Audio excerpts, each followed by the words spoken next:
Oui, en fait, une des caractéristiques du Tour de l'Abitibi, c'est que la plupart des étapes partent dans différentes villes pour se terminer à la ville hôtesse. Et lorsqu'on arrive à la ville hôtesse, on termine généralement sur un circuit fermé.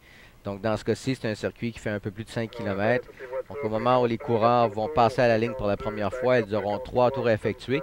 C'est la raison également pour laquelle les courses se disputent en fin de journée, donc en fin d'après-midi, de sorte que lorsqu'on arrive en début de soirée, on est en mesure d'aller chercher une foule nombreuse. Donc, les gens qui, Oui. évidemment, sont friands.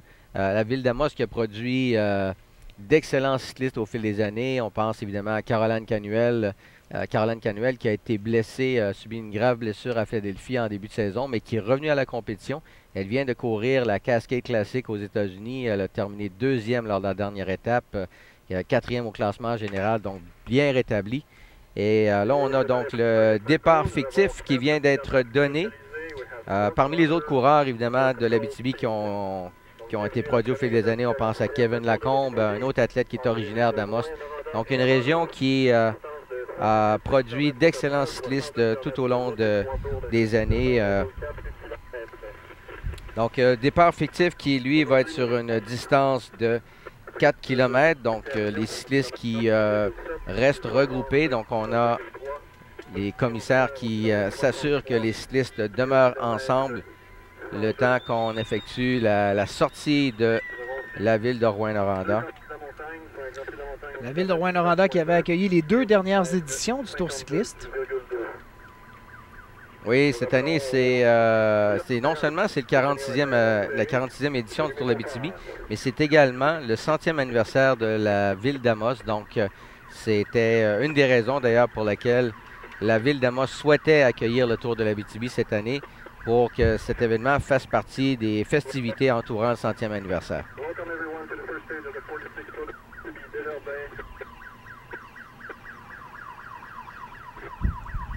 Alors, vous le voyez derrière les cyclistes qui se préparent. Il fait chaud aujourd'hui et Louis, il y aura du ravitaillement, mais seulement à partir, à moins qu'il y ait eu des changements puisqu'il fait chaud, mais le ravitaillement, c'est seulement à partir de 50 km, ce que tu disais.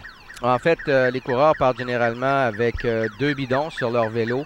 Ils peuvent avoir également de la nourriture dans leur poche arrière de leur maillot, mais le ravitaillement à partir des véhicules, effectivement, généralement n'est autorisé qu'à compter du 50e kilomètre et ça se termine avec 20 km à parcourir. Donc, mais lorsqu'il fait très chaud, évidemment, le jury des commissaires a la possibilité de permettre le ravitaillement plus tôt et même de l'extensionner au besoin. Mais dans ce cas-ci, compte tenu du fait qu'on va arriver en circuit dans la ville d'Amos, je doute qu'on permette là, le ravitaillement dans les 20 derniers kilomètres. Mais possiblement que les commissaires permettront. De toute façon, on va pouvoir entendre ces consignes-là sur Radio Tour qui informe l'ensemble des véhicules de la caravane sur la progression de la course. Et aujourd'hui, la consigne en raison du vent, les vents de côté qui vont favoriser des échappées et aussi la section en direction de Pressac où il y a quand même beaucoup de vallons. Ça va être d'être bien positionné en avant parce que c'est la première étape et les cyclistes sont nerveux.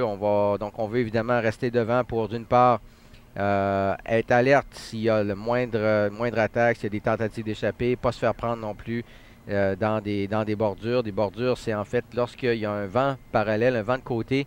À ce moment-là, les cyclistes se placent en éventail et tous les cyclistes qui sont pris derrière se retrouvent dans le vent et c'est là qu'il y a des cassures qui peuvent s'opérer. Et l'autre raison, évidemment, puis comme on est évidemment avec une course avec des coureurs juniors, donc des coureurs dont le niveau peut varier, des coureurs un peu moins expérimentés. Alors évidemment, il y a toujours des risques de chute, donc les premières étapes, il y a souvent une nervosité qui s'installe chez les athlètes, donc il faut être particulièrement vigilant.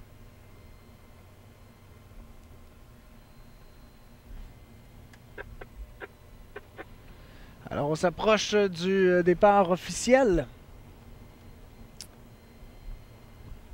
Le drapeau rouge qui est toujours levé sur le véhicule des commissaires pour l'instant.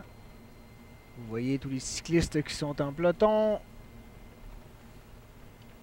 Notre caméra moto qui est à l'intérieur du peloton et qui nous montre un petit peu ce qui se passe au devant.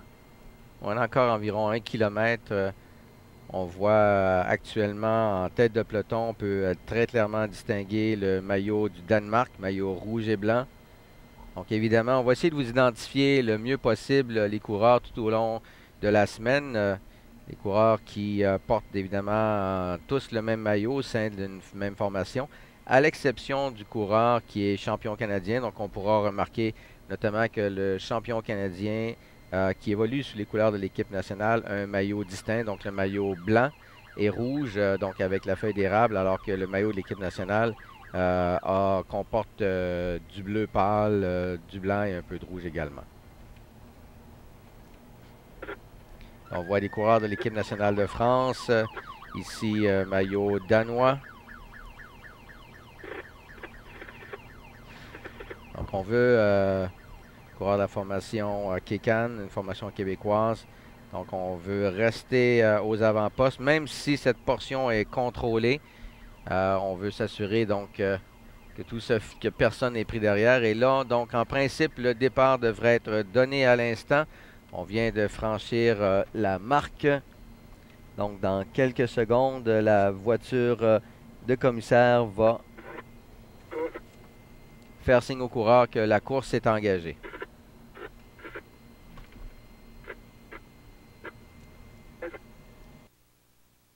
Le départ officiel qui devrait être donné dans les prochaines minutes, prochaines secondes, ça s'en vient.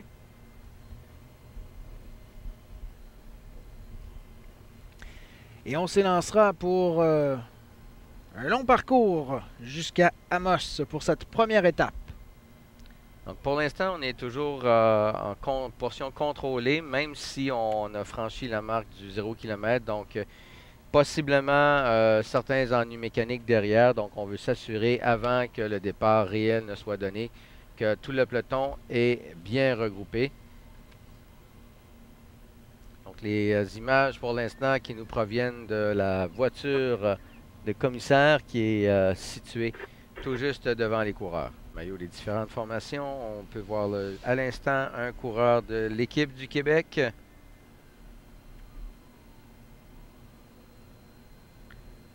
Maillot rouge et blanc maillot ici du champion canadien Edward Walsh.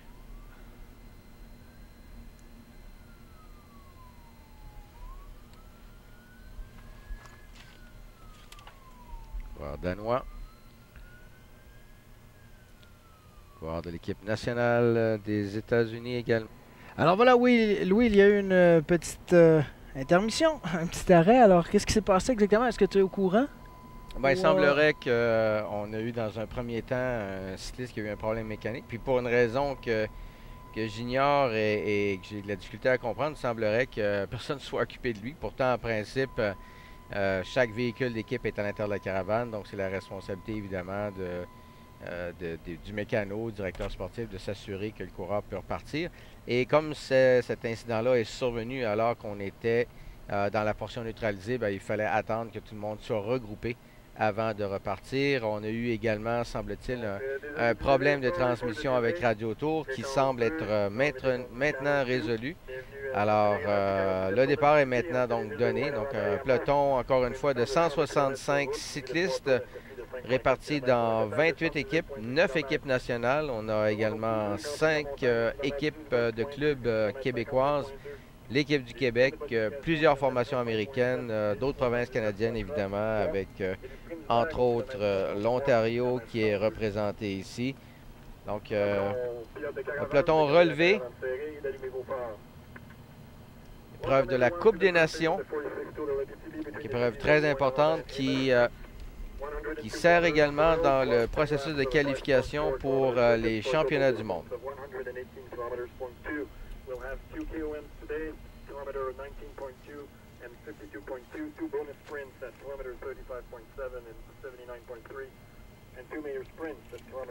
Pour l'instant, donc, peloton qui roule regroupé. On occupe toute la largeur de la route, ce qui témoigne évidemment du fait que la vitesse pour l'instant n'est pas très élevée. Premier passage sur les voies ferrées. Un peloton imposant. La course qui va être ponctuée évidemment de différents sprints. On a d'abord dans un premier temps 2 sprints pour le classement de la montagne. Un sprint au 19e et au 52e kilomètre. On aura également 2 sprints en argent, donc les sprints qui sont une gracieuseté du maire de Rouyn-Noranda, la ville hôtesse pour le départ de cette étape. Des sprints de 250 $ chacun au 63e et au 102e kilomètre. En pleine course, Rouyn-Noranda-Amos. Lors de cette 46e édition du Tour cycliste d'Abitibi-Desjardins. Et pour l'instant, peloton regroupé pour débuter le tour. On a eu un petit problème technique au départ. Ça doit être plutôt rare quand même qu'on arrête tout ça comme ça en début de course quelques minutes. Oui, ça peut arriver en fait, surtout si par exemple il y avait une chute massive. Tant et aussi longtemps que la course n'est pas réellement engagée, c'est toujours possible de neutraliser la course. Il peut arriver, bon évidemment si on est arrivé à un passage à niveau et qu'il y avait une voie ferrée, qu'il y avait un train qui était sur le point de passer, on pourra à ce moment-là on doit neutraliser la course. Mais dans ce cas-ci, comme on était dans la portion neutralisée, c'est-à-dire que le départ réel n'avait pas encore été donné, à ce moment-là évidemment ça ne pose aucun problème, donc il est toujours préférable d'attendre que la situation soit régularisée avant de donner le départ réel. Donc là, le départ est bien donné, on peut voir que il s'agit d'un peloton imposant, donc pour l'instant bien regroupé. Les images que nous recevons qui nous proviennent de la voiture de commissaire qui est située tout juste devant le peloton. Ça semble être un maillot bleu et blanc, possiblement un maillot de l'équipe nationale du Canada. Donc, on nous indique qu'il y a eu une chute au sein du peloton. Donc, le radiotour qui informe les véhicules à l'intérieur de la caravane de garder la caravane serrée de façon à permettre aux cyclistes qui ont été impliqués dans la chute de pouvoir réintégrer le peloton en se servant du sillage des véhicules pour pouvoir revenir jusqu'au peloton. Évidemment, en espérant que les coureurs qui ont été impliqués dans cette chute n'ont pas été blessés sérieusement. Aujourd'hui, c'est quand même une journée qui est plutôt chaude. Et il faut croire qu'à chaque année, c'est à peu près comme ça. Il me semble qu'on vient souvent dans des périodes ici où il fait chaud en Abitibi. Et pour cette première épreuve qui est plutôt longue, ben, les cyclistes vont avoir droit à toute une journée. Oui, particulièrement important dans ce temps-là, évidemment, de boire régulièrement.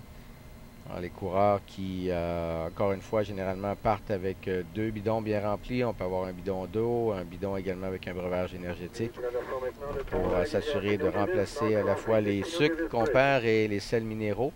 Et évidemment, à partir du 50e kilomètre, ils seront autorisés à descendre à la hauteur du véhicule de leur directeur sportif qui suit derrière le peloton pour pouvoir aller chercher de nouveaux bidons pour se ravitailler parce que évidemment, sur une course de 118 km, on parle de tout près de 3 heures de course, donc 2 heures, entre 2h30 et 2h45. Donc, il est particulièrement important à ce moment-là, évidemment, de boire régulièrement. Le peloton est toujours emmené par les coureurs du Danemark. Alors, pour l'instant, ce sont les coureurs de la formation danoise qui ont décidé d'assurer un rythme élevé en tête. On peut très bien voir d'ailleurs tous les coureurs de cette formation qui sont positionnés devant.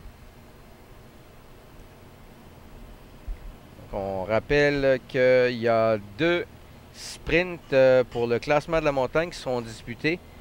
Un premier au 19e kilomètre et un second au 52e kilomètre. Nous avons déjà parcouru 9 km dans cette course. Il y aura également 2 sprints en argent pour 250 $ au 63e et au 102e kilomètre. Finalement, des sprints de bonification, des bonifications en temps et en points pour le classement du meilleur sprinter, donc au km 35,7 et au kilomètre 79,3, donc des bonifications en temps de 3, 2 et 1 seconde aux 3 premiers coureurs et 6, 4 et 2 points. Pour ces mêmes athlètes. Et évidemment, lors du sprint d'arrivée, les bonifications sont plus importantes, donc 10, 6 et 4 secondes. Et il y a des points qui sont attribués aux 10 premiers, 30 points pour le premier, 24 pour le deuxième, et ainsi de suite jusqu'au 10e athlète qui, lui, obtient 2 points. Vous devez attendre l'autorisation pour dépasser le peloton. Alors, l'allure qui, pour l'instant, Jean-Philippe, est quand même élevée. On peut voir là, que le peloton a été tiré. Donc, ce sont toujours les coureurs de l'équipe nationale du Danemark qui imposent le rythme en tête de course. On voit derrière des coureurs de l'équipe nationale de France également. On peut voir également maillot bleu poudre, coureur de l'équipe nationale du Canada. Donc, du côté des Danois, on a décidé de faire le ménage tôt dans cette course. Alors, comme vous le voyez, côté sécurité, c'est un gros travail de la part de la Sûreté du Québec de demander aux automobilistes de se ranger tout au long du parcours. Et c'est fort bien fait d'ailleurs. Et il faut dire que c'est une belle collaboration avec la Sûreté du Québec. Il y a plusieurs partenaires également dans ces événements. Hein. Vous savez que sur la route comme ça, c'est toute une caravane. On aura l'occasion d'en reparler. Il y a plusieurs véhicules qui sont sur la route et qui prennent part à cet événement. Alors, pendant qu'on voit des images ici de notre véhicule commissaire, quelques images de notre caméra moto maintenant. Donc, le peloton amené par l'équipe du Danemark, environ 50 km/h. Et ça roule très rapidement. On est à plus de 50 km/h depuis les débuts de cette épreuve. Alors, les coureurs juniors qui, contrairement aux coureurs élites, ont une limite de braquet. En fait, sont autorisés à avoir un plateau. Le plateau avant compte un maximum de 52 dents et le pignon arrière, le plus petit pignon, compte 14 dents. Donc, ça leur permet d'avoir un développement. Donc, pour un tour de pédalier, on peut franchir 7,93 mètres. Dans les catégories élites, les athlètes n'ont aucune restriction. Donc, souvent, on va utiliser des développements beaucoup plus gros. Dans le cas des juniors, évidemment, ça se veut avant tout une façon de s'assurer que les athlètes ont atteint la maturité physique nécessaire avant de pouvoir utiliser des développements qui sont plus gros. Donc, toujours un peloton regroupé pour l'instant. Premier sprint de la montagne qui va être dans 7 km. Donc, on a ralenti un peu l'allure. On peut le voir d'ailleurs, le peloton qui prend toute la largeur de la route.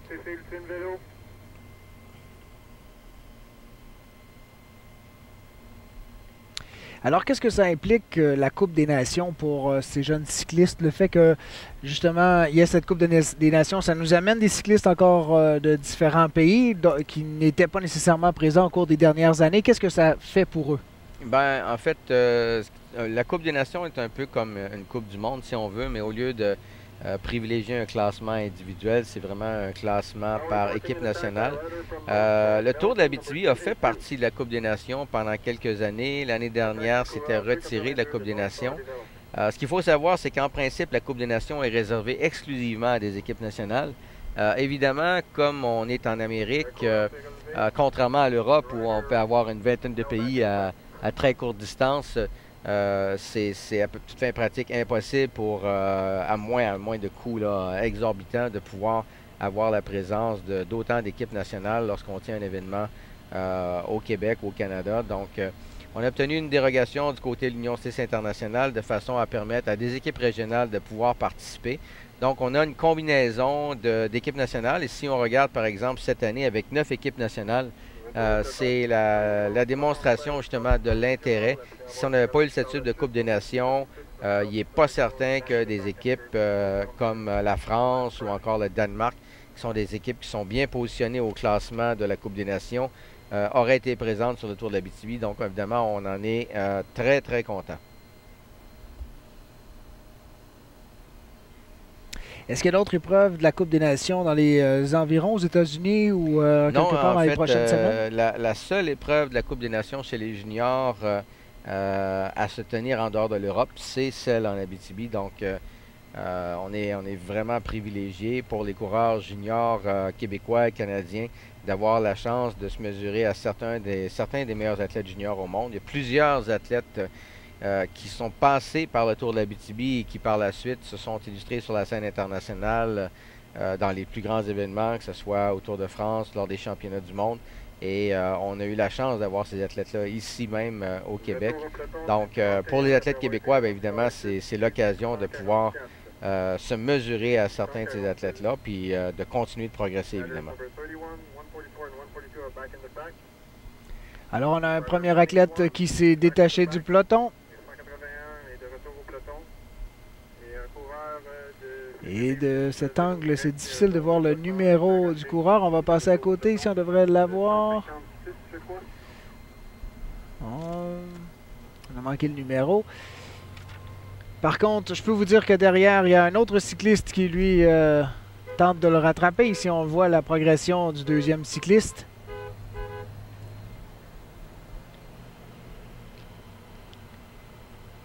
Ah, évidemment, c'est encore très tôt dans la course. Dans le cas de ces athlètes-là, on vise possiblement le premier sprint de bonification qui est dans 5 km.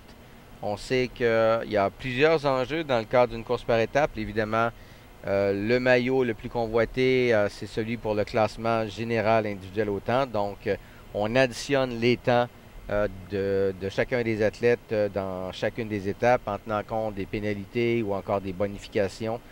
Et celui qui obtient au terme de l'épreuve le temps le plus court est celui qui est couronné. Donc, et d'une étape à l'autre, évidemment, le coureur qui détient le meilleur temps et endosse à ce moment-là le maillot du leader au classement général. Dans le cas du Tour de l'Abitibi, contrairement au Tour de France où on a un maillot jaune ou encore au Tour d'Italie où c'est un maillot rose, on a dans ce cas-ci un maillot brun, donc le maillot de leader au classement général. Il y a d'autres classements, le classement au point, qui lui est attribué en fonction des résultats d'étape. Donc, on ne tient pas compte du temps, mais plutôt des positions et des sprints de bonification. Donc c'est un système de pointage. Et dans ce cas-là, c'est un maillot orange. On a par la suite un maillot pour le meilleur grimpeur. Donc, ce sont des sprints qui viennent ponctuer chacune des étapes. Aujourd'hui, on en a deux, un au 19e et un au 52e kilomètre. Et ce sont des points donc pour le classement de la montagne. Et finalement, le dernier maillot, le maillot bleu, qui lui est similaire en fait au maillot brun pour le meilleur athlète au classement général individuel au temps, mais c'est le maillot du meilleur jeune. Et comme on est dans la catégorie junior, qui est une catégorie sur 2 ans, donc c'est le coureur de première année junior qui a le meilleur temps cumulatif qui endosse ce maillot. Donc évidemment, au départ de la première étape, personne n'a de maillot parce que c'est la première étape qui va déterminer qui seront les détenteurs de maillot pour les étapes subséquentes. Est-ce que la première étape, c'est la plus longue des 6 étapes qu'ils auront en fait, les 6 étapes de route, parce qu'il y a aussi le contre-la-montre, si je ne me trompe pas, le jeudi matin, là, qui fait la 7e étape, mais dans les 6, parce que c'est quand même une longue épreuve aujourd'hui. On parle de quoi, 115 km? En fait, aujourd'hui, c'est 118,2 km. Mercredi, on aura 115,2 km. Donc, c'est des étapes qui se ressemblent en termes de durée. Après ça, évidemment, jeudi, on aura 2 demi-étapes. On aura dans un premier temps un contre-la-montre individuel en avant-midi, suivi par la suite d'une étape sur route, une étape relativement courte de 51 km qui sera, elle, à Malartic. On a par la suite, vendredi, une étape de 111,6 km.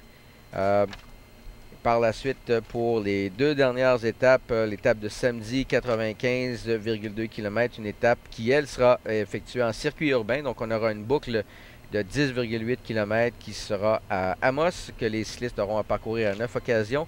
Et finalement, la toute dernière étape, dimanche, une étape de 98,3 km. Donc, ce sont toutes des étapes qui sont quand même assez longues, à l'exception de jeudi où on a, évidemment, parce qu'on a le contre-la-montre, on a une demi-étape en soirée. Mais sinon, les distances varient entre 95 et 118 km. Mais effectivement, l'étape d'aujourd'hui, la plus longue et celle, pas nécessairement la plus difficile, mais pour l'instant, avec le vent qui sévit et puis la section où il y a quand même passablement de côte, on pourrait déjà assister à plusieurs écarts. Ici, on a quelques coureurs qui sont pour l'instant détachés. Alors, le dossard numéro 266, il s'agit d'un coureur de la formation Mid-Atlantic Development Foundation, Derek Côté, qui est un coureur américain. Et tout juste devant lui, pour l'instant, on ne parvient pas à distinguer le numéro du coureur. Donc, c'est 2 coureurs qui ont une centaine de mètres de priorité. Nous sommes actuellement au kilomètre 17,5. Donc, dans moins de 2 km, on aura le premier Grand Prix de la... À l'avant du peloton, mais on peut voir sur cet angle que le peloton n'est pas très loin derrière. Oui, alors là, le second cycliste, ce qu'on a pu voir, je pense, c'est le descendre numéro 35, Takahiro Koyama. C'est un coureur de l'équipe nationale du Japon. Moins 1 km maintenant du premier Grand Prix de la montagne.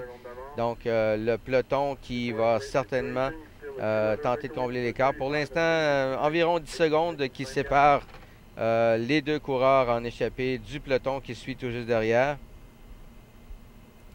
On peut voir d'après les images déjà que le terrain n'est pas tout à fait plat. Donc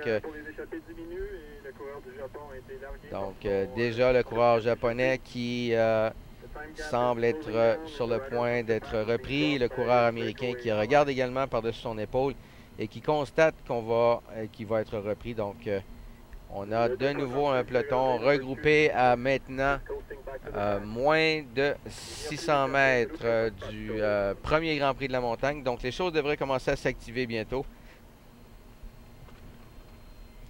On va voir qui sont les coureurs qui ont des ambitions. Généralement, les Colombiens, les Mexicains, qui sont des coureurs qui sont reconnus pour leur qualité de grimpeur, même si on ne peut pas nécessairement parler de montagne, mais sont des coureurs qui sont agressifs. On peut voir déjà, donc le sprint est engagé, donc il y a une forte accélération en tête de peloton. Le peloton qui réagit immédiatement, donc à quelques centaines de mètres du sommet. Donc personne qui ne parvient à distancer, donc on devrait avoir une arrivée relativement serrée pour ce premier Grand Prix de la montagne.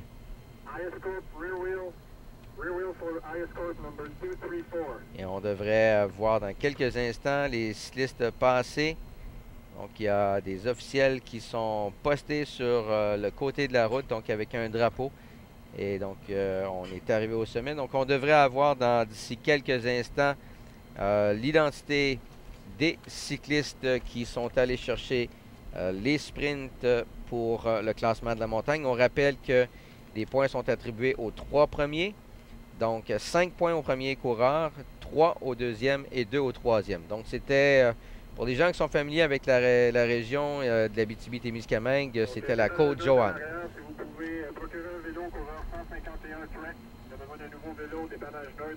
Alors, comme vous le voyez, le peloton est regroupé derrière. On prend la largeur de la rue pas mal au complet. On peut voir aussi, d'après ces images, qu'il y a environ 6 ou 7 voitures d'équipe seulement. C'est donc dire qu'il y a plusieurs coureurs qui sont probablement pris derrière, donc possiblement bris mécanique ou chute. Donc le reste de la caravane qui pour l'instant est quand même passablement loin. On a entendu sur Radio Tour que certains coureurs ont eu des problèmes mécaniques. Donc évidemment, d'où l'importance des voitures d'équipe et du service de dépannage neutre qui est assuré par la firme Centrifuge de pouvoir apporter le soutien nécessaire aux athlètes de façon à ce qu'ils puissent poursuivre l'épreuve.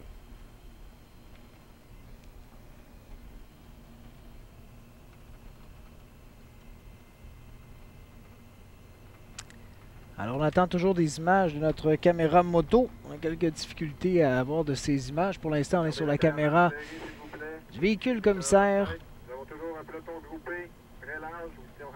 Vous l'entendez sur le Radio Tour derrière nous. Peloton qui est très large, qui prend toute la rue pour le moment.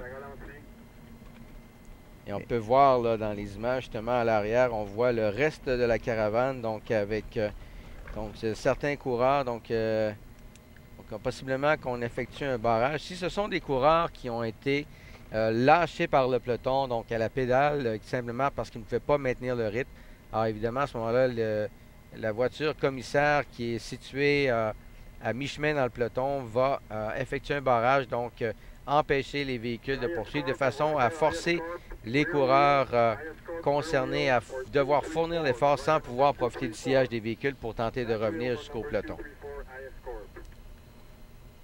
et que par la suite, on va laisser progressivement différents véhicules revenir. Alors, évidemment, on est encore très, très tôt dans la course. C'est la première étape. Et comme je le mentionnais en entrée d'émission, dans une course junior comme ça, le niveau varie considérablement. On a des coureurs évidemment très expérimentés. Ceux qui généralement portent les couleurs de leur équipe nationale sont des athlètes qui ont pris part à d'autres compétitions internationales ou à tout le moins à des compétitions très relevées. Pour certains autres coureurs, s'il s'agit d'une première expérience dans un peloton de cette qualité, donc évidemment, ça peut expliquer le fait qu'il puisse y avoir des grands écarts. Première position, first place number 102, numéro 102. Deuxième position, second place, numéro 72, number 72. Troisième position, third place, number 71, numéro 71. Alors, on vient de nous donner à l'instant les résultats du premier Grand Prix de la montagne. Alors, la première position est allée à Raphaël Auclair. Raphaël Auclair de l'équipe du Québec. Raphaël Auclair qui, en plus de faire du cyclisme sur route, est également un spécialiste du vélo de montagne. Coureur qui excelle dans cette discipline. Et pour les deux positions suivantes, elles sont allées à des coureurs de la formation marocaine.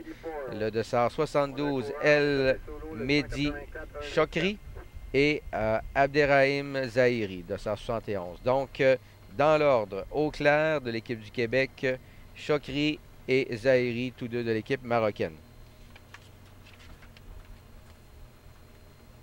Réaction du coureur numéro 75 du Maroc.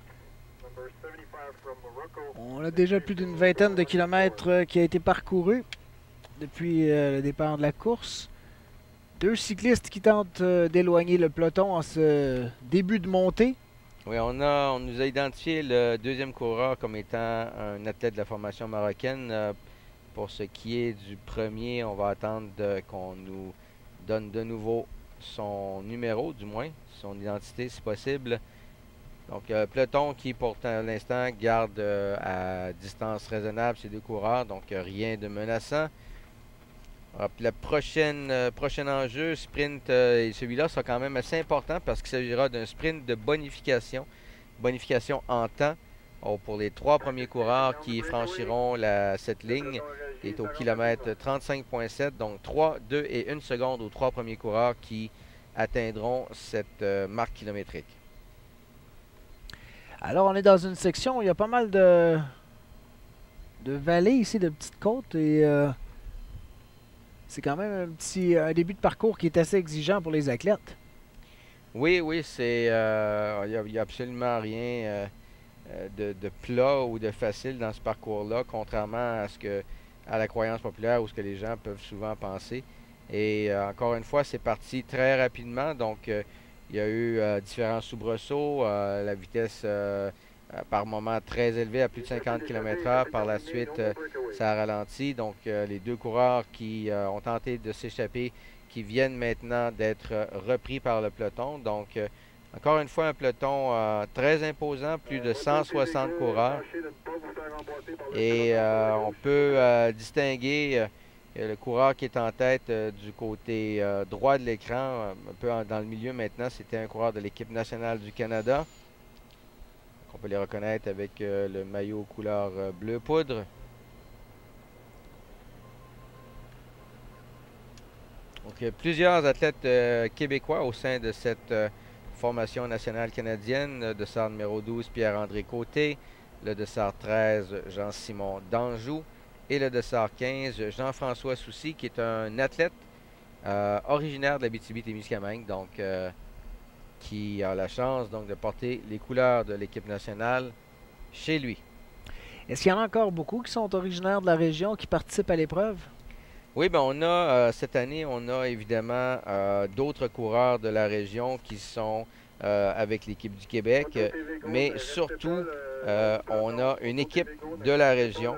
La formation I Am Gold, qui est une formation québécoise qui participe à cet événement. Donc, de cette formation qui est composée d'Antoine Breton, Simon Ouellette, Olivier Proufournier, Charles Roy et de deux coureurs qui sont venus compléter les rangs, qui ne sont pas de la région, mais qui sont Connor Toppings et Dustin King. Donc, L'Abitibi qui continue de produire d'excellents athlètes à chaque année. On peut le voir d'ailleurs dans les rangs chez les plus jeunes au niveau de la Coupe du Québec. On aura d'ailleurs la finale de la Coupe du Québec qui se tiendra le week-end prochain avec donc c'est la 5e tranche et on a plusieurs athlètes encore une fois de la région qui figurent parmi les meilleurs athlètes au Québec dans leurs catégories respectives.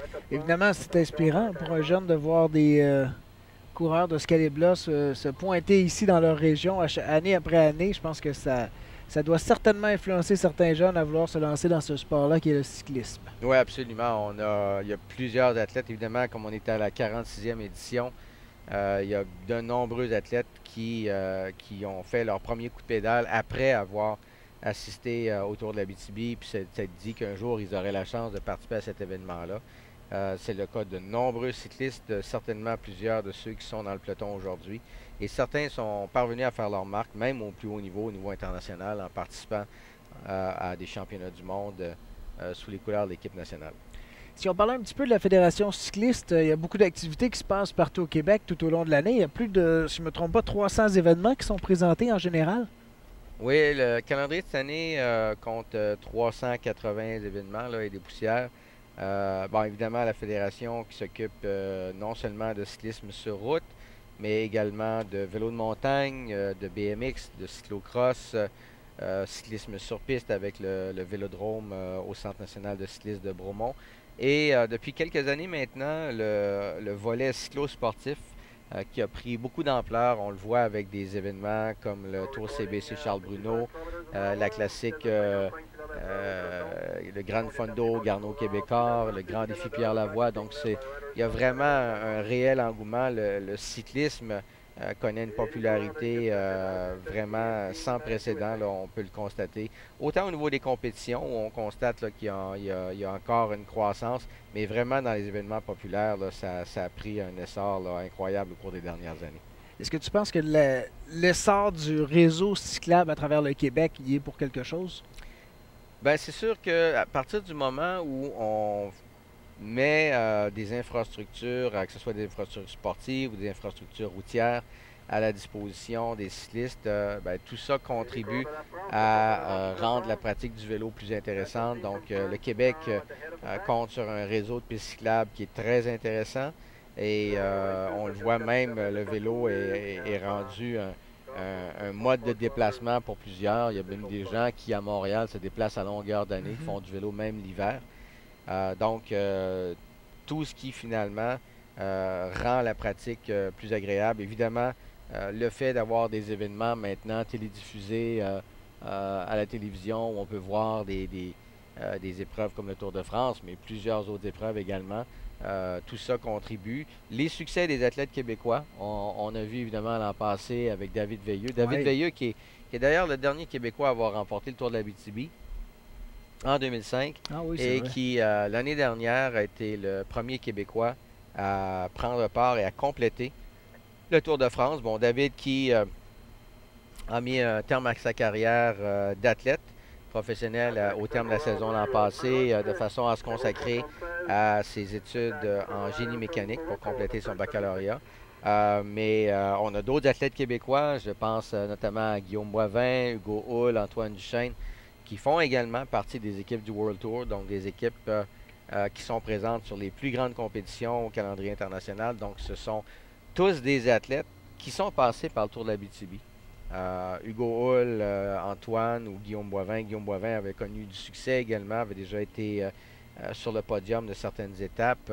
Évidemment, il y a d'autres athlètes comme Dominique Rollin, François Parisien qui ont également décidé de troquer leur vélo pour d'autres activités cette année, mais ce sont tous des athlètes qui sont passés par le Tour de l'Abitibi. Donc le Tour a, je dirais que constitue probablement pour la très grande majorité de ces athlètes-là, du moins pour les athlètes québécois et canadiens, c'est le premier contact avec l'international. C'est la première fois qu'ils sont exposés au cyclisme international et ça leur permet de voir où est-ce qu'ils se situent.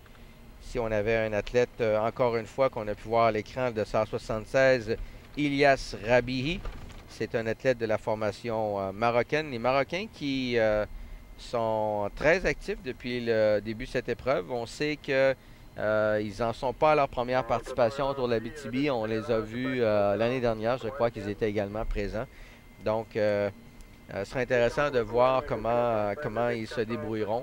La seule formation d'une équipe qui vient du continent africain. Donc, on a des équipes qui viennent de l'Asie, de l'Afrique, de l'Amérique du Sud, de l'Amérique du Nord, évidemment de l'Europe. La seule région cette année qui n'est pas représentée, ou le seul continent, est l'Océanie. Mais on a déjà eu dans le passé des équipes qui sont venues, notamment de la Nouvelle-Zélande. Alors, c'est vraiment un tour de l'Abitibi à saveur internationale cette année, avec toutes ces formations nationales ainsi que les autres formations régionales qui sont présentes.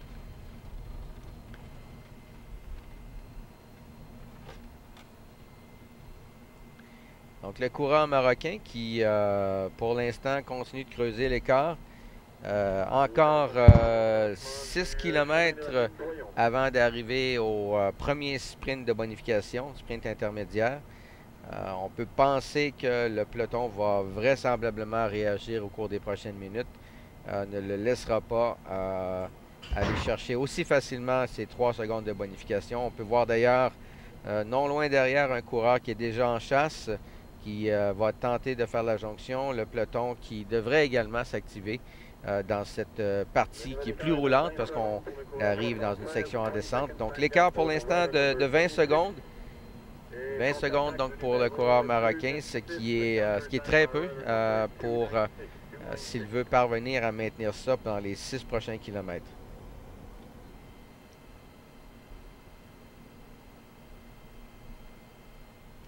Et on sait que pour creuser un écart que l'on voudrait garder à plus long terme, ça prend plus d'un cycliste qui est là. On a peut-être un objectif, comme tu dis, un petit peu plus à court terme, pour espérer se détacher vraiment du peloton et rester éloigné, parce qu'on a déjà vu ça dans certaines épreuves par le passé, des groupes qui se sont détachés quand même assez tôt, qui avaient réussi à conserver leur distance, mais il y avait à peu près une douzaine de cyclistes. Oui, évidemment, ça prend plusieurs coureurs, ça prend plusieurs circonstances. Donc, d'une part, ça prend soit un peloton qui, au fur et à mesure que la course progresse, qui estime que l'échappée qui se développe est constituée d'athlètes qui sont loin au classement général, qui ne sont pas nécessairement dangereux, ou ça prend vraiment plusieurs coureurs costauds qui travaillent ensemble si le peloton veut les prendre en chasse. Alors, dans le cas du coureur marocain ici, il lui reste encore un peu plus de 4 km avant le premier sprint de bonification. Donc, en principe, on devrait avoir le peloton qui devrait commencer à s'activer au cours des prochaines minutes pour tenter de réduire l'écart, parce que ces secondes de bonification sont souvent très importantes au terme du tour, parce que, bon, évidemment, même s'il y a des échappées, on se retrouve souvent à 7, 8 coureurs. Et à la toute fin du tour d'Abitibi, souvent entre le premier et le 10e coureur, il y a moins d'une minute. Et dans certains cas, c'est vraiment le jeu des bonifications qui va faire en sorte qu'un coureur va l'emporter. Évidemment, on a le contre-la-montre individuel de jeudi matin, mais qui n'est pas très long, 10 km seulement. Ce sera intéressant de voir dans le cas de l'équipe nationale du Canada, Pierre-André Côté, qui est champion canadien. Ça sera certainement une des épreuves où il voudra tenter de pouvoir améliorer son sort. Mais d'ici à ce moment-là, évidemment, on a quand même plusieurs étapes sur route, plusieurs choses qui peuvent se produire. Et il ne faut pas minimiser les étapes sur route qui peuvent souvent donner leur lot de surprises. On l'avait vu d'ailleurs l'année dernière dans une des étapes où l'équipe canadienne était détentrice de plusieurs maillots et le maillot brun avait perdu son maillot justement dans une étape où une échappée s'était développée dans laquelle on avait un coureur de l'équipe nationale américaine, on avait également un coureur de l'équipe du Québec et ça avait été une étape où il y avait eu énormément de vent de côté, beaucoup de cassures à l'intérieur du peloton. Donc pour l'instant, un coureur marocain qui poursuit son effort et l'écart qui semble s'accentuer, 28 secondes avec un peu plus de 3 km et demi maintenant à parcourir avant d'arriver à ce premier sprint de bonification. Donc le Marocain qui tient bon. Et derrière, on continue de s'observer, mais on va devoir certainement accélérer le rythme rapidement si on veut pouvoir aller récupérer le coureur avant qu'il n'atteigne ce premier sprint.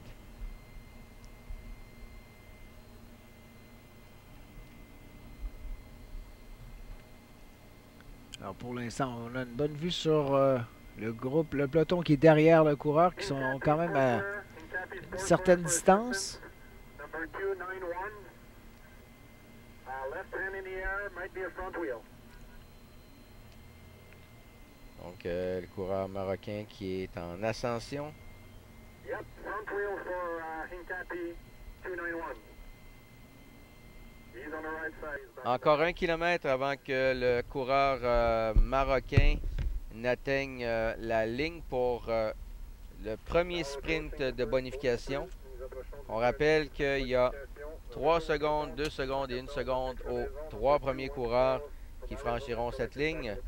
Le dernier écart qu'on nous avait transmis pour le coureur marocain qui était de 30 secondes, donc semble, en toute vraisemblance, ce sera lui qui ira chercher les 3 secondes. Pour ce qui est des deuxième et troisième positions, ce sera probablement un sprint au sein du peloton. Donc encore un petit peu moins d'un kilomètre maintenant, le coureur marocain qui persiste dans son effort.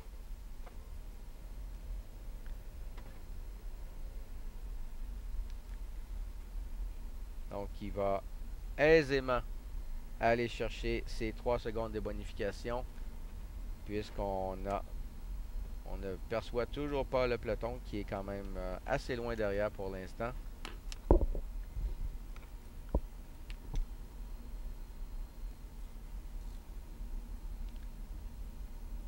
Donc, ça semble être maintenant chose faite. 26 secondes d'écart. Et là, le sprint, on peut voir derrière le sprint qui est engagé pour les deuxième et troisième positions. Alors, qui ira chercher les secondes de bonification? Donc, on devrait avoir dans quelques instants les résultats via Radio Tour. La chose certaine, évidemment, c'est que le coureur marocain est allé chercher les 3 secondes. Pour ce qui est des deuxième et troisième positions, on devrait avoir ça dans quelques instants.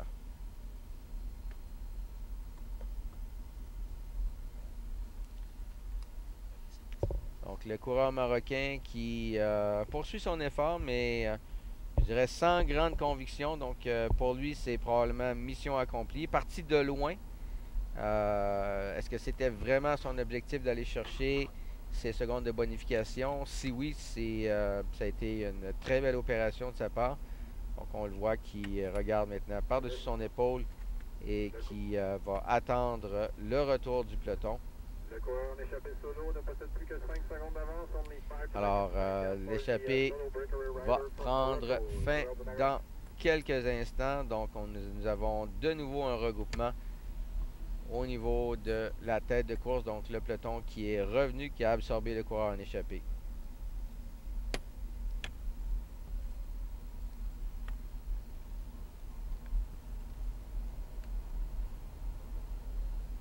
Prenez du champ à l'avant du peloton, prenez du champ à l'avant du peloton, ça roule très vite. Alors la vitesse qui augmente.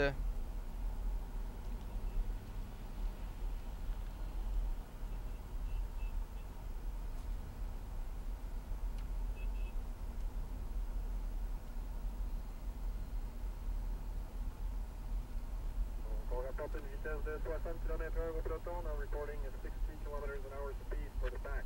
Un peloton qui atteint des pointes de vitesse de près de 60 km/h par instant. Alors évidemment, c'est dans les sections en faux plat descendant ou avec vent d'eau. Pour l'instant, pas de cassure importante, donc la majorité des coureurs semblent en mesure de maintenir le rythme avec le peloton. Évidemment, on est à la première étape, la fatigue ne s'est pas encore installée. Et avec plus de 600 km de course à faire tout au long de cette semaine, les coureurs auront besoin de récupérer d'une étape à l'autre. La première étape, encore une fois, on vous rappelle, distance de 118,2 km. C'est l'étape la plus longue de l'édition 2014 Tour de l'Abitibi. Étape qui prenait le départ à Rouyn-Noranda. Les cyclistes passeront par Pressac pour se rendre par la suite à Amos, où ils compléteront la course avec une boucle de 5,4 km qu'ils auront à parcourir à 3 reprises.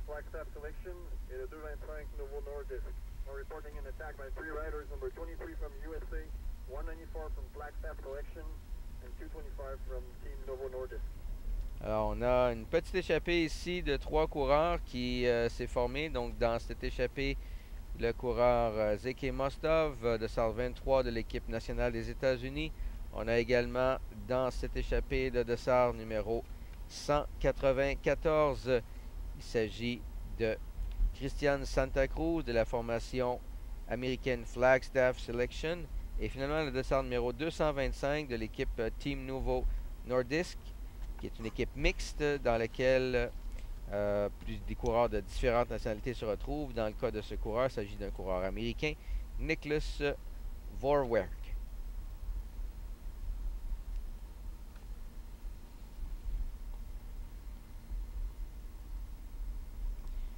Donc, les 3 coureurs qui poursuivent leur effort et leur collaboration.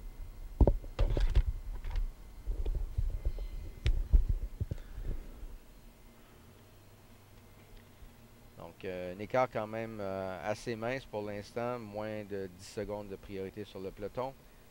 Un peloton qui, contrairement...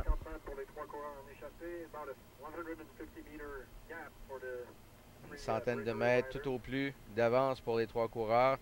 Alors, tantôt, évidemment, avec un coureur solitaire, c'était moins menaçant, on le laissait aller, mais dans ce cas-ci, on estime que surtout avec la présence d'un coureur de l'équipe nationale des États-Unis, on ne veut pas laisser cette échappée prendre trop d'avance. Alors nous en sommes avec un peloton groupé maintenant au 42e kilomètre, Louis, de cette première étape Rouyn-Noranda-Amos. Oui, le prochain enjeu sera le 2e Grand Prix de la montagne dans 10 km. Alors là, cette section-ci où les cyclistes ont le vent de dos, donc nous sommes en direction de Pressac.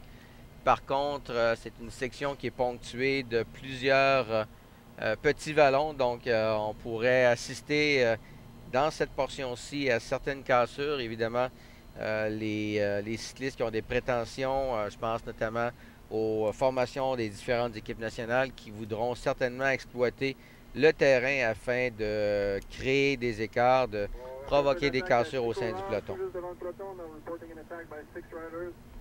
Donc, on a une échappée de 6 coureurs maintenant. 6 coureurs qui se sont légèrement détachés du peloton, mais on peut voir derrière le peloton qui réagit. Peloton qui est étiré. Donc, alors plus la vitesse est élevée, plus on peut constater que le peloton s'étire et forme une file indienne, des fois sur 2 ou 3 lignes, mais dans certains cas même, là, ça peut carrément être la file indienne. Donc, lorsque la vitesse est élevée. Alors, pour l'instant, cette tentative d'échapper semble avoir avorté. Donc, de nouveau, un regroupement à l'exception d'un coureur qui est légèrement détaché devant.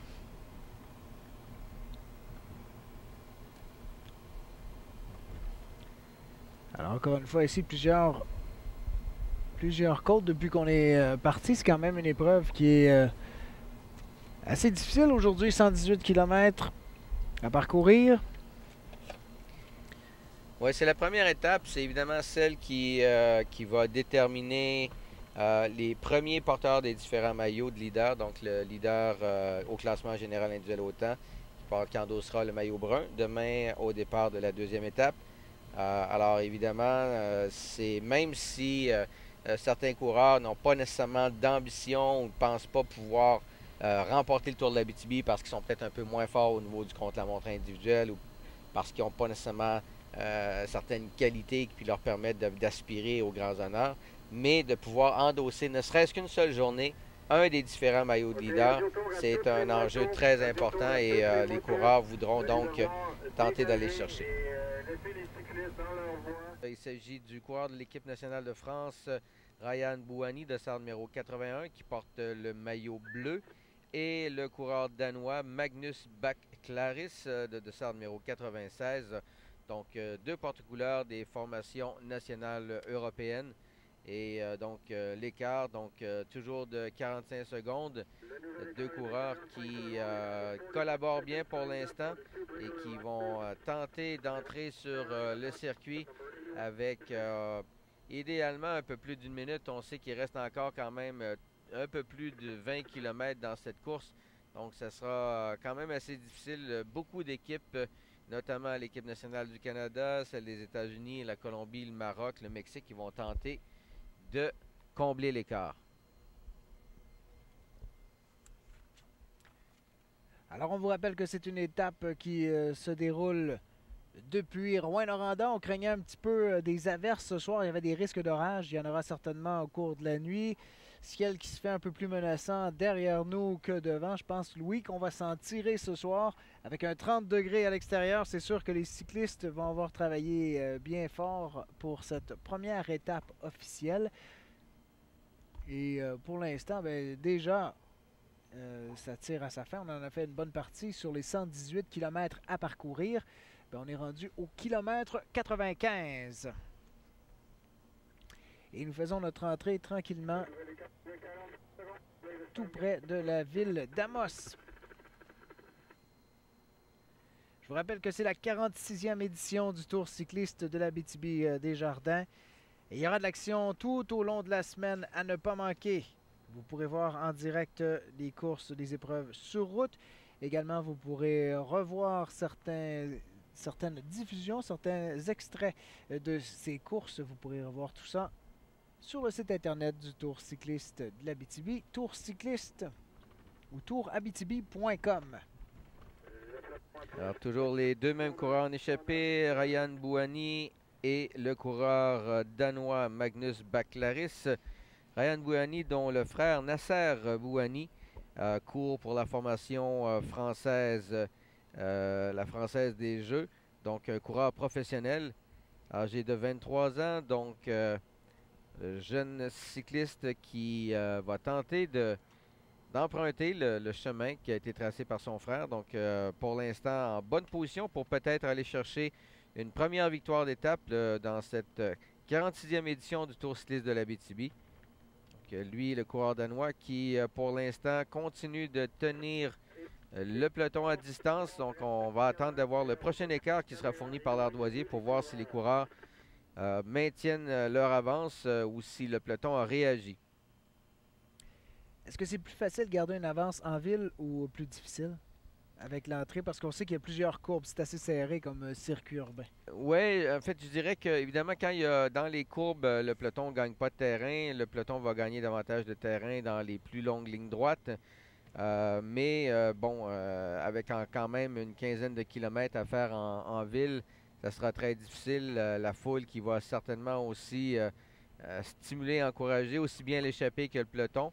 Donc, il faudrait, pour pouvoir avoir une chance de l'emporter, il faudrait avoir nettement plus d'une minute d'avance au moment d'entrer dans la ville. Et encore, ce serait possiblement insuffisant. Donc, l'écart qui maintenant est plus que de 42 secondes avec 20 km. On vient de voir le panneau des 20 km à parcourir. Donc, les deux coureurs qui vont bientôt faire leur entrée dans la ville d'Amos. On arrive actuellement au carrefour, donc à moins de 20 km. On rappelle que les coureurs ont une boucle de 5,4 km à parcourir à 3 reprises au moment où ils franchiront la ligne d'arrivée pour la première fois. Alors ici, ça risque d'être quelque chose dans les prochaines minutes, prochaines secondes, quand tous les cyclistes vont emprunter ces deux ronds-points consécutifs. Oui, des ronds-points comme ça, évidemment, il faut toujours être vigilant. On approche de la fin de course, les coureurs sont un peu plus nerveux, veulent bien se positionner. Alors évidemment, les coureurs en échappée peuvent les négocier sans trop de difficulté. Des fois, les coureurs peuvent être tentés d'emprunter les raccourcis et donc de peut-être justement passer à travers le rond-point. Puis à l'occasion, ça peut donner lieu à des chutes. Donc, on souhaite que les cyclistes demeurent prudents à l'approche de ces deux carrefours giratoires avant de se présenter à la ligne d'arrivée. Je parlais de la météo tout à l'heure. J'ai peut-être été un petit peu optimiste. C'est plutôt grisâtre également en ville ici. On va se croiser les doigts du moins pour les 18 ou 19 prochains kilomètres. Espérer s'en tirer sans pluie du côté d'Amos pour cette première arrivée en ville. Il y aura également tout au long de la semaine plusieurs épreuves qui vous seront présentées. Ce soir, c'était de Rouyn-Noranda, 118 km. Et pour le moment, on s'approche tranquillement de la ligne d'arrivée. Premier passage. Il y aura par la suite 3 tours à faire, donc 4 passages à la ligne d'arrivée. Et par la suite, on compte 3 tours. Donc, toujours les deux mêmes coureurs qui poursuivent leur collaboration. Donc, on aura certainement les écarts au premier passage à la ligne d'arrivée, alors que les commissaires pourront donner le pointage. Donc, le temps qui sépare les deux coureurs en échappée du peloton principal. Et température qui, effectivement, semble se couvrir. Donc, on va espérer, évidemment, à la fois pour les coureurs comme les spectateurs, que le ciel va tenir le coup. Au moins pour les prochaines 45 minutes, là. Alors, oui, effectivement. Nous, de face, on commence à... En fait, d'ici, on voit la ligne d'arrivée. Mesdames et messieurs, vous la verrez bientôt, cette ligne d'arrivée. Encore quelques courbes, quelques virages avant d'y accéder à ce premier passage. Ici, on voit déjà les gens qui viennent accueillir les cyclistes qui sont en ville. D'ailleurs, il y en a pas mal tout le long du parcours. Ça aussi, c'est une des beautés du Tour cycliste d'Abitibi. Les gens participent, viennent voir les cyclistes. Et nous aurons bientôt l'occasion donc d'arriver à cette ligne pour vous présenter les images de la deuxième régie qui est sur place et qui vous diffuse en direct, bien entendu, le passage des cyclistes à l'aide de plusieurs caméras. Ça va se faire dans les prochaines secondes. Pour l'instant, nous pourrions aller d'une publicité, courte publicité sur le Tour d'Abitibi. Et par la suite, nous vous présenterons quelques images d'hier, Louis, de ce qui s'est passé. Tu pourras peut-être d'ailleurs les commenter sur la première édition, en fait, les premières courses qui ont lieu hier, qui étaient en fait pour présenter certains cyclistes aux gens de la place ici à Amos. Alors, allons en publicité. 17 et 18 ans, ils viennent des 4 coins de la planète. Ils viennent participer au Tour de l'Abitibi-Desjardins. Du 21 au 27 juillet, près de 200 cyclistes se réuniront à Amos et prendront d'assaut les routes de l'Abitibi-Témiscamingue. En 6 jours, ils parcourront 600 km. Ces jeunes athlètes de catégorie junior braveront la plus longue course par étape en Amérique du Nord. Le 46e Tour de l'Abitibi-Desjardins, un défi pour eux, un spectacle pour vous. Fois la ligne d'arrivée. Oui, donc toujours les deux mêmes coureurs, le coureur français et le coureur danois, qui maintenant ont un peu plus de 15 km à parcourir dans cette épreuve. Donc le circuit urbain qui fait 5,4 km. Donc c'est un circuit qui est quand même assez exigeant, qui est technique, qui devrait quand même profiter aux coureurs. Il y a quelques longues lignes droites, mais dans les virages, évidemment, les cyclistes qui peuvent maintenir à distance le peloton. Donc ce sera important de voir quel est l'écart qui sépare ces deux athlètes du peloton au passage à la ligne. On aura l'occasion de l'entendre peut-être sur le Radio-Tour dans les prochaines secondes. Mais il y a quand même un écart assez intéressant, je crois. Là. On doit... Je sais pas, là, tout à l'heure, on était rendu à 42 secondes la dernière fois que j'ai vu l'ardoisier. En tout cas, je sais pas, mais... Oui, ça semble être tout près d'une minute. Donc, c'est... faudra voir, évidemment, avec les tours qui vont se succéder. Pour l'instant, du côté du peloton, ça ne semble pas rouler à très vive allure. On a pu voir d'ailleurs des coureurs de la formation danoise en tête de peloton qui, eux, tentent d'imprégner un faux rythme, de ralentir le groupe. Évidemment, avec la présence d'un de leurs équipiers dans l'échappée, ils n'ont aucun intérêt à ce que le peloton revienne sur ces deux coureurs. Donc pour l'instant, c'est une situation qui profite évidemment à l'équipe de France, l'équipe danoise. Dans l'éventualité où le peloton reviendrait, à ce moment-là, bien évidemment, les coureurs de l'équipe danoise et l'équipe française qui n'ont pas assumé de travail, pourraient déployer leurs meilleurs sprinteurs pour peut-être aller chercher une victoire d'étape. Dans le cas de la formation française, on pense évidemment à Adrien Carpentier. Carpentier qui hier a pris le 2e rang dans l'épreuve de sprint. Contre-attaque du 200 42 avec 100 mètres d'avance sur le peloton, number 242. Alors, ce qu'on voit actuellement, c'est la caravane qui achève, qui se termine. Il y a plusieurs véhicules là-dedans. Nous, on aura l'occasion d'en reparler certainement cette semaine. Mais c'est impressionnant à voir sur la route. Et pour l'avoir remonté tout à l'heure avec le véhicule, je peux vous dire qu'il y en a pas mal d'actions sur la route avec toute cette caravane. Oui, ici, on voit un des coureurs retardataires qui fait son passage à la ligne. C'est important de préciser que tous les coureurs, même s'ils accusent plusieurs minutes de retard, doivent absolument compléter la distance totale de l'épreuve s'ils veulent pouvoir prendre les départs de l'étape qui suit, donc l'étape de demain. Il y a également un écart limite qui est autorisé dans la réglementation, donc le temps hors délai est fixé à 20% du temps du gagnant. Donc si par exemple le gagnant gagne l'épreuve en 3 heures, ça veut donc dire que un coureur qui aurait jusqu'à 36 minutes derrière le temps du gagnant pour pouvoir compléter l'épreuve, s'il termine au-delà de ce pourcentage-là, bien évidemment, il est considéré comme hors délai et ne peut pas prendre le départ de l'étape qui suit. Est-ce qu'il y en a qui se font dire carrément c'est impossible, on t'embarque dans le camion balai ou on les laisse compléter quand même? Non, le coureur va compléter, même s'il est hors délai ou s'il pense vraisemblablement qu'il le sera. La décision revient au coureur. Généralement, à moins qu'un coureur soit épuisé, à moins qu'il soit blessé et pas en mesure de poursuivre l'épreuve, généralement, les athlètes vont minimalement compléter l'étape. Puis évidemment, par la suite, selon qu'ils sont hors délai ou selon leur état, ils décideront s'ils peuvent continuer le lendemain. Parce que ça devient dur à suivre pour ces athlètes-là qui sont derrière la caravane. Là, on perd le contact directement avec ce qui se passe en avant. Et puis, il n'y a pas de radioémetteur. Il n'y a personne là-dedans qui est au courant dans les cyclistes. Non, la seule chose, évidemment, c'est que lorsqu'on arrive sur le circuit routier comme ça, il y a des entraîneurs ou directeurs sportifs qui peuvent être postés le long du parcours, lui dire, écoute, tu es à tant de temps derrière. Pas de problème, tu vas rentrer dans les hors-délais ou sinon, accélère un peu le rythme. Les coureurs savent généralement, sont en mesure à ce moment-là d'apprécier, mais contrairement effectivement, comme tu le dis, aux coureurs professionnels chez les hommes qui disposent d'oreillettes et qui peuvent donc être en communication radio avec leur directeur sportif. Dans ce cas-ci, les coureurs sont plus livrés à eux autres mêmes. Est-ce que c'est quelque chose qui a été essayé ou qui a été demandé, ou est-ce que les athlètes veulent travailler avec des radios comme ça? C'est-à-dire que les radios ont déjà été autorisées pour l'ensemble des catégories. Il faut mentionner que ça a commencé à faire son apparition à la fin des années 90, début des années 2000.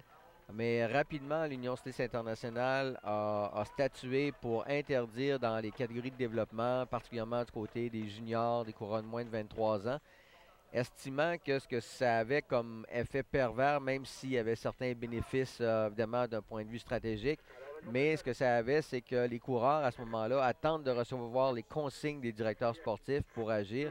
Et on enlevait d'une certaine façon la responsabilité des coureurs d'analyser une course, de prendre des décisions.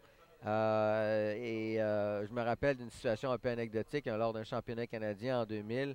Des athlètes juniors dans un critérium où on avait utilisé les radios et il y avait un athlète qui avait dit c'est extraordinaire, on n'a plus besoin de réfléchir, on se fait dire quoi faire. Et en fait, c'est justement ce genre d'effet pervers qu'il y a. Dans le cas des coureurs professionnels, l'argument qui était invoqué, c'est un argument de sécurité parce qu'on peut donner des informations aux coureurs sur des obstacles, des problèmes qui peuvent y avoir devant. Mais en réalité, si c'était valable pour les coureurs professionnels, ça serait également le même enjeu pour les autres catégories. En réalité, dans le cas des coureurs professionnels, chez les hommes du côté du World Tour, c'est vraiment parce que c'est un outil qui a été assimilé, qui fait maintenant partie de la stratégie d'équipe de pouvoir contacter les athlètes et de leur donner des informations.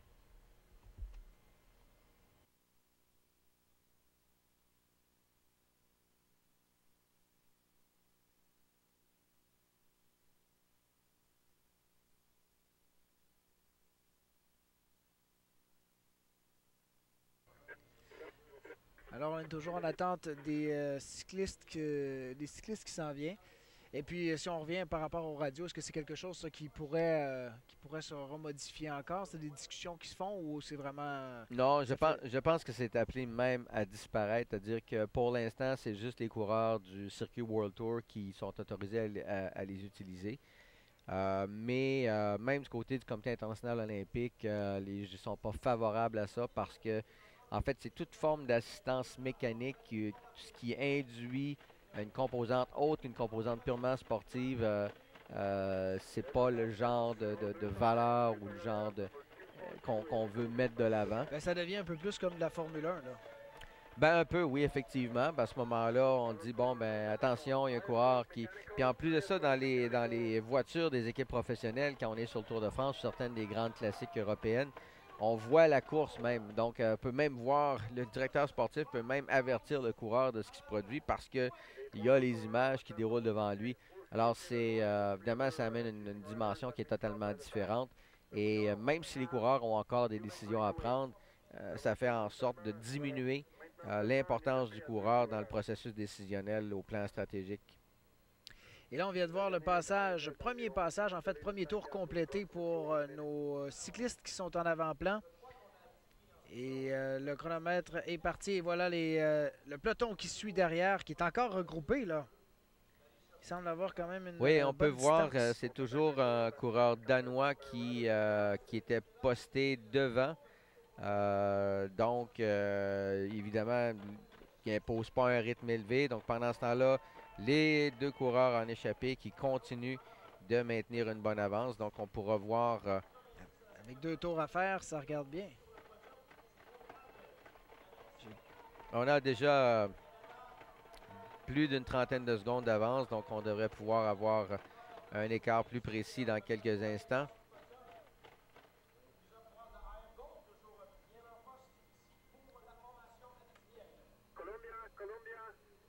Donc, on voit un coureur de l'équipe nationale des États-Unis, cette fois, qui a pris la tête. Les États-Unis, l'année passée, qui avaient bien fait. Oui, coureurs américains qui font toujours très bien dans ce genre de compétition. Donc, je dirais qu'à première vue, on est à 1 minute, peut-être même un petit peu plus d'1 minute d'avance pour les deux coureurs, avec maintenant environ 11 km, moins de 11 km à parcourir. Ça semble les deux coureurs qui sont en bonne voie de réaliser tout un exploit. Maintenant, évidemment, ce sera le sprint de fin de course qui aura une importance décisive puisque il y a des secondes de bonification qui sont à l'enjeu. Donc, le coureur qui franchit la ligne le premier obtient 10 secondes de bonification. Donc, on retranche 10 secondes à son temps d'étape. Dans le cas du coureur qui termine deuxième, c'est 6 secondes et le coureur qui termine troisième, c'est 4 secondes. On a eu 2 sprints de bonification lors de l'étape, mais c'était des temps, des secondes beaucoup moins importantes. Donc, on octroyait seulement 3, 2 et 1 seconde.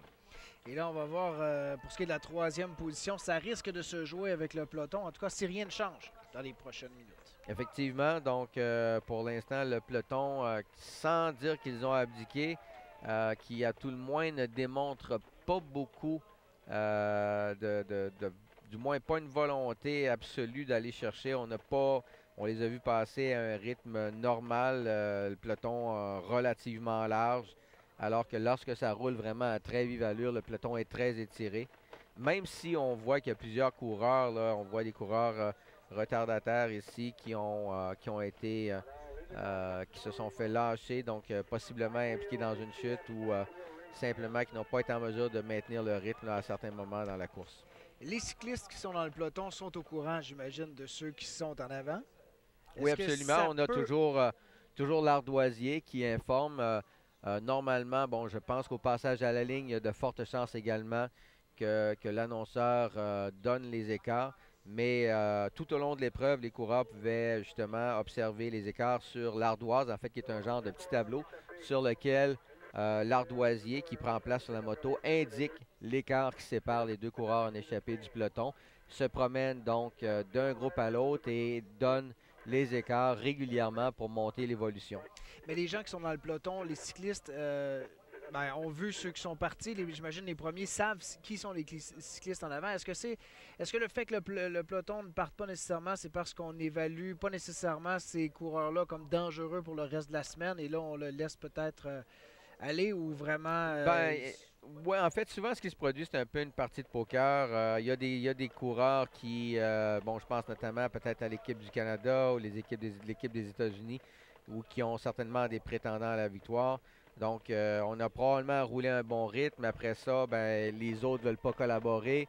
Et à un certain moment, ben, il y a un peu de discorde qui s'installe, ce qui fait que dans le peloton, contrairement à une échappée où on va maintenir un rythme régulier, dans le peloton, ça va rouler parfois très fort, après ça, ça va ralentir.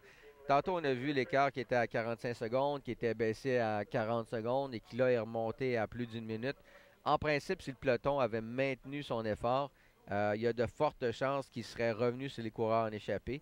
Bon, c'est les coureurs en échappée qui, pour l'instant, profitent justement du fait qu'au sein du peloton, il ne semble pas y avoir d'entente pour tenter de revenir. Alors évidemment, il y a encore plusieurs étapes. Il y a certainement des coureurs dans les autres formations qui estiment qu'ils ont encore plusieurs étapes pour pouvoir se reprendre.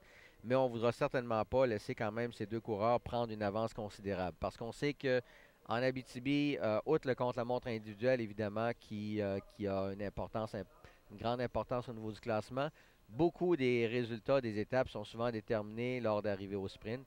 Aujourd'hui, c'était une des bonnes étapes, une étape quand même assez difficile avec le vent de côté, avec la section de Pressac qui présentait un dénivelé intéressant. Par contre, les prochaines étapes pourraient évidemment quand même réserver des surprises, mais certainement que du côté de la France et du Danemark, on est très heureux de l'opération d'aujourd'hui jusqu'à présent. Mais là, c'est vraiment le temps qui a une influence. Donc, si on rentre, on passe la ligne 1 minute avant le peloton, c'est 1 minute d'accumuler pour ces deux cyclistes-là. Et si on se trouve le reste de la semaine à passer la ligne pas mal en peloton comme ça se passe souvent, ben, c'est une avance qui est considérable. Absolument, absolument. Puis, comme je l'ai mentionné, il faut ajouter évidemment à la minute ou les secondes de bonification. Donc, tout ça au bout d'un tour. On a déjà vu un Tour de France gagner ou se perdre, dépendamment du point de vue où on se place, par 8 secondes en 89. Et bon, évidemment, si on parle d'une compétition sur 3 semaines, dans une épreuve comme celle-ci, où les parcours ne sont pas nécessairement très accidentés, alors c'est beaucoup plus difficile. Alors évidemment, du côté du Danemark et de la France, demain, bon, l'équipe qui ira chercher le maillot brun de leader va devoir défendre le maillot. Mais on parle quand même ici de deux équipes nationales, donc des équipes qui ont certainement les effectifs nécessaires pour pouvoir contrer des attaques qui pourraient venir d'autres équipes. Mais il ne faut pas compter, certainement pas compter les autres équipes nationales pour battues. L'équipe américaine est toujours très forte dans ce genre de compétition. L'équipe canadienne qui compte également sur de bons éléments. Puis évidemment la présence de plusieurs autres équipes qui voudront également tenter leur chance. Donc on est au début du tour, mais je préfère quand même me retrouver dans la position d'équipe de France ou celle du Danemark. Alors on voit nos deux premiers cyclistes justement qui arrivent. Alors deuxième passage, en fait troisième passage, mais deuxième tour. Et là on va essayer de chronométrer la distance entre ces deux cyclistes et le reste du peloton.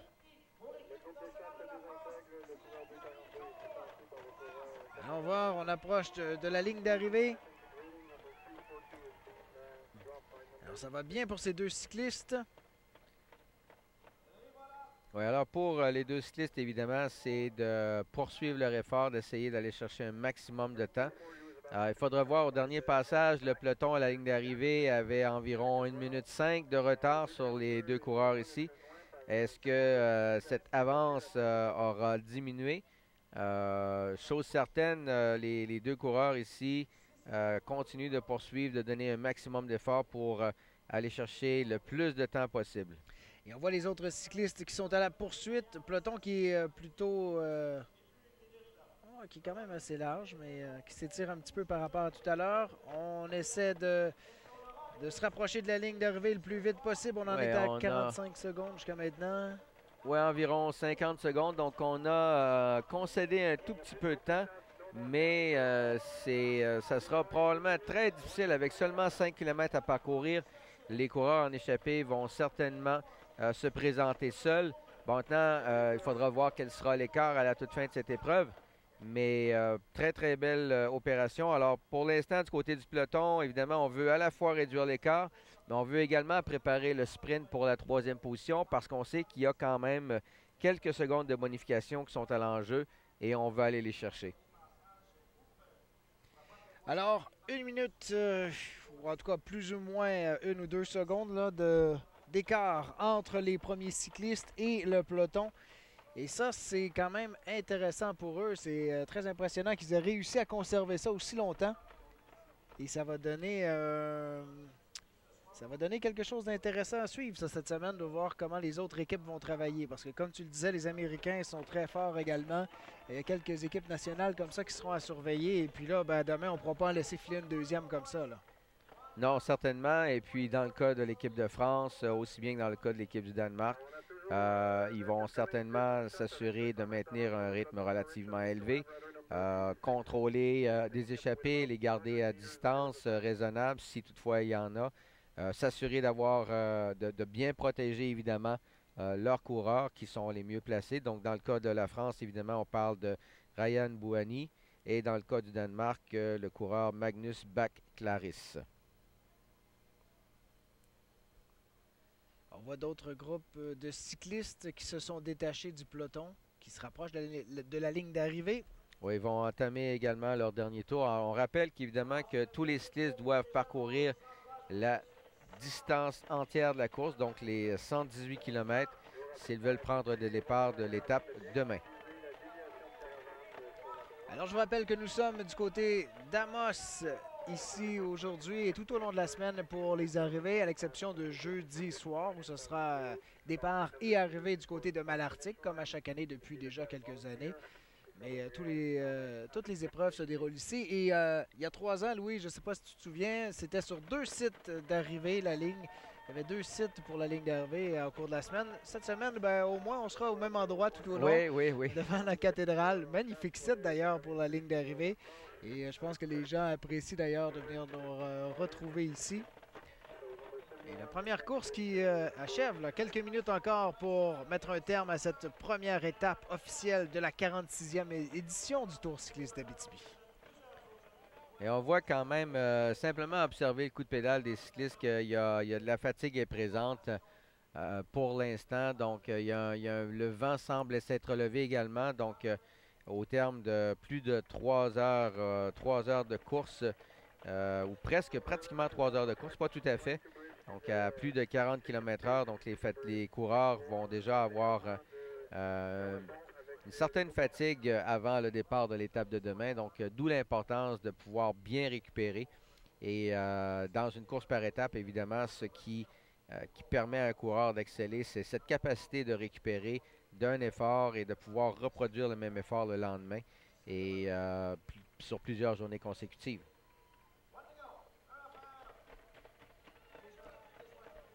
Alors, on voit encore plusieurs coureurs retardataires qui se présentent à la ligne de départ-arrivée pour entamer leur dernier tour. Pendant ce temps, dans quelques instants, dans quelques minutes à peine, on devrait avoir l'arrivée des 2 premiers coureurs. Est-ce que Bouhanni et Bach-Claris seront toujours ensemble? En tout cas, on peut constater que ça c'est vraiment... Il y a toujours des retardataires à l'arrivée, mais le peloton s'est vraiment divisé en plusieurs groupes quand même. Plusieurs groupes majeurs de cyclistes. Ça s'est étiré beaucoup, mais comme tu l'as dit, c'était une grosse épreuve. 118 km, il faisait chaud. Il y avait de la côte aussi. Donc, une première étape difficile pour entamer le tour. On voit ici donc 2 coureurs là, de SAR 166. Il s'agit de Ross Graham de l'équipe provinciale de l'Ontario.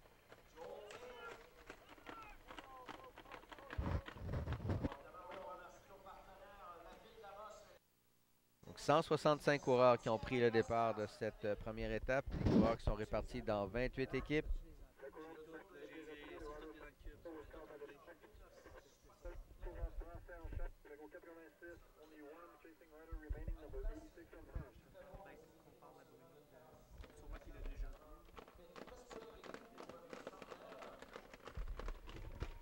Alors, il semble même qu'un coureur de l'équipe de France soit extirpé du peloton. Donc, il pourrait peut-être même aller chercher la 3e position. Donc, ce serait possiblement un doublé français sur le podium si toutefois le coureur Danès, Léo Danès, parvenait à aller chercher la 3e position. Est-ce que c'est il y a 2 ans que les Français avaient bien performé aussi? Ils avaient remporté plusieurs étapes. C'est pas l'année passée. Il y a 2 ans ou 3 ans, oui. Effectivement. Ils avaient fait une très bonne performance en remportant plusieurs maillots, je ne me trompe pas, où il avait même fait un triplé ou un doublé, en tout cas un doublé certain, sinon un triplé. Oui, c'est il y a 3 ans. Je pense des que c'est ici épreuves. même d'ailleurs à Amos. Ils avaient très très bien fait. C'était l'équipe nationale de France, encore une fois.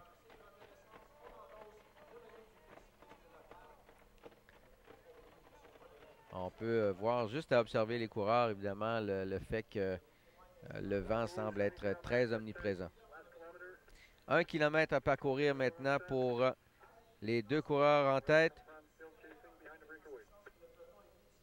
Et toujours un coureur de l'équipe de la France qui est intercalé entre les 2 hommes de tête, donc le coureur français et le danois. On peut voir d'ailleurs pour l'instant c'est Bouhanni, donc on commence à s'observer, on ralentit parce qu'on veut aller chercher la victoire d'étape. Alors évidemment, lorsqu'on ralentit comme ça, on concède du temps, donc il ne faut pas trop ralentir parce que ces secondes-là pourraient s'avérer fort précieuses au terme de la compétition. Donc les secondes de bonification qu'on pourrait aller chercher, on est en train de les perdre là, simplement à s'observer. Alors c'est évidemment la victoire d'étape qui semble prédominer, qui est ce qui est le plus important. Donc le sprint est engagé. Le sprint est engagé. Pour l'instant, c'est le coureur danois qui mène, suivi de Bouhanni. Bouhanni va-t-il tenter de déborder? Et là, on devrait avoir l'arrivée. Et c'est Bouhanni qui remporte le sprint devant le coureur danois. Magnus Bach-Claris qui prend le 2e rang. Ryan et Bouhanni qui l'emporte. Et pour la 3e position, on devrait avoir l'arrivée dans quelques instants. Et est-ce que Léo Danès, le coureur français, est parvenu à aller chercher la 3e position? Il semblait être sur le point d'être repris par le peloton. Alors Louis, nous allons poursuivre avec le podium dans les prochaines minutes. Et nous vous reviendrons demain pour la prochaine étape, la 2e qui vous sera présentée sur les ondes de TVGO, bien entendu. Ce sera un rendez-vous à ne pas manquer pour voir ce qui se passera évidemment suite à cette épreuve d'aujourd'hui. Ça a été avec un plaisir que je vous ai accompagné. Merci beaucoup Louis. Merci. Excellente fin de journée à toi et on se retrouve demain pour la prochaine étape de la 46e édition du Tour cycliste d'Abitibi.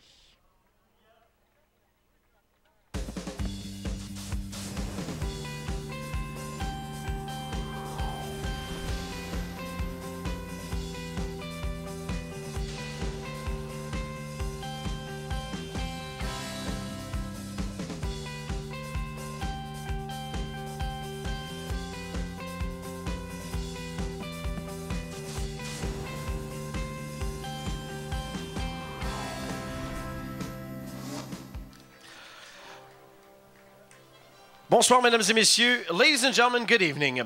Bienvenue à la cérémonie protocolaire de remise pour les médailles de la 46e édition du Tour de l'Abitibi Desjardins pour l'épreuve sur route Rouyn-Noranda-Amos de 118,2 km, étape Agnico Eagle. Welcome to the official ceremony of the 46th Tour de l'Abitibi Desjardins for the Agnico Eagle stage of 118.2 km from Rouyn-Noranda to Amos. Mesdames Julie Lafontaine, conseillère en ressources humaines chez Agnico Eagle, procédera à la remise des médailles. Le médaillé de bronze, the bronze medalist de l'équipe de France, from Team France, parrainé par la ville d'Amos, le numéro 86, Léo Danis.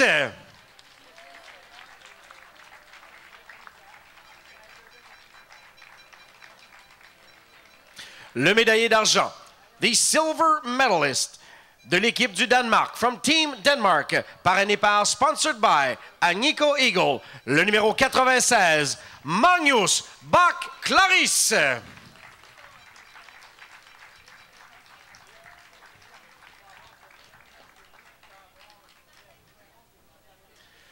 Le médaillé d'or, the gold medalist de l'équipe de France, from Team France, parrainé, sponsored by la ville d'Amos, le numéro 81, Ryan Bouhanni.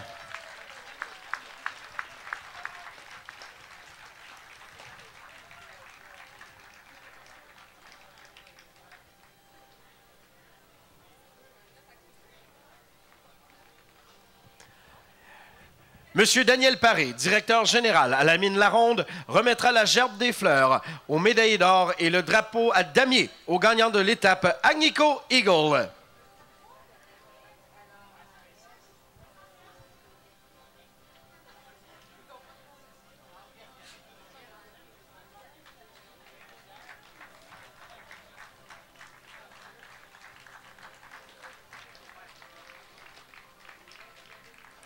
Et maintenant, mesdames et messieurs, en l'honneur de notre champion, écoutons l'hymne national de la France. And now, ladies and gentlemen, let's hear the national anthem of France.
Félicitations à nos trois gagnants. Congratulations to our three winners. Et nos remerciements à Mme Lafontaine et M. Paré pour leur support autour de l'Abitibi-Desjardins. Ceci met fin à cette première cérémonie protocolaire. Ne quittez pas. Dans quelques instants, nous allons remettre les maillots aux coureurs qui se sont distingués lors de la première étape du Tour de l'Abitibi-Desjardins. This concludes this first official ceremony. In a few moments, we will hand out the jerseys to the cyclists who have performed well in this first stage. Ladies and gentlemen, bienvenue à la cérémonie protocolaire de remise des maillots de la 46e édition du Tour de l'Abitibi-Desjardins à l'issue de la course sur route en provenance, dis-je bien, de Rouyn-Noranda. Following the Rouyn-Noranda-Amos stage, welcome to the official jersey ceremony of the 46th Tour de l'Abitibi-Desjardins. Monsieur Daniel Paré, directeur général à la mine La Ronde, procédera à la remise des maillots. Le maillot bleu, Sûreté du Québec, représentant le meilleur coureur junior première année, est remis à the Sûreté du Québec Blue Jersey for the best rookie cyclist is awarded to de l'équipe du Danemark from Team Denmark, parrainé par sponsored by Agnico Eagle, le numéro 93, number 93, Niklas Larsen.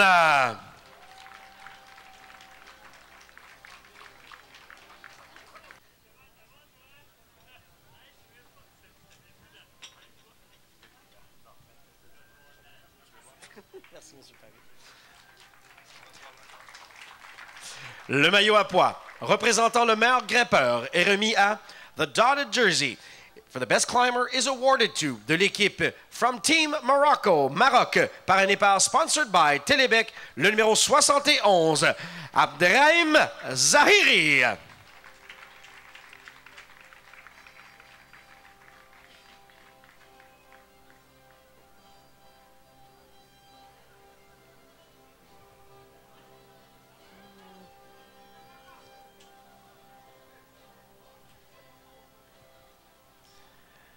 Le maillot orange, Hydro-Québec, représentant le meilleur coureur au classement général au point, est remis à the Hydro-Quebec's orange jersey for the rider with the most points in the general ranking is awarded to de l'équipe de France, from Team France, parrainé par, sponsored by la ville d'Amos, le numéro 81, Ryan Boani.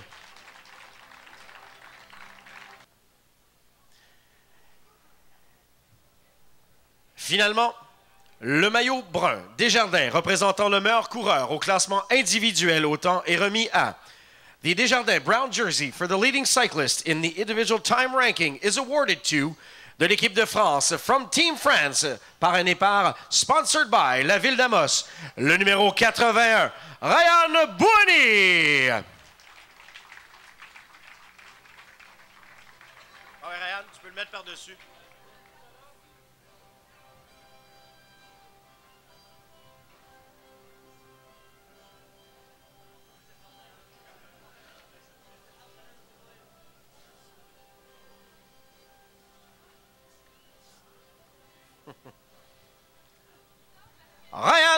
Bouhanni. Meilleur au classement partant, best in the individual time ranking. Félicitations à nos 4 coureurs. Congratulations. Bon, 3 dans ce cas-ci, puisque M. Bouhanni en a 2. Félicitations, messieurs. Congratulations. Encore tous nos remerciements à M. Paré. Thank you very much, M. Paré, for being with us tonight. Nous vous invitons demain, en soirée vers 19h, à assister à l'arrivée des coureurs à Amos. Ceux-ci effectueront 3 tours de 5,4 km sous vos yeux avant de terminer l'étape finale à 19h25. Les cyclistes arriveront de Lassar et auront complété une distance de 115,2 km. Merci beaucoup tout le monde. Bonne soirée. Thank you everybody and have a very wonderful evening. À demain. See you tomorrow.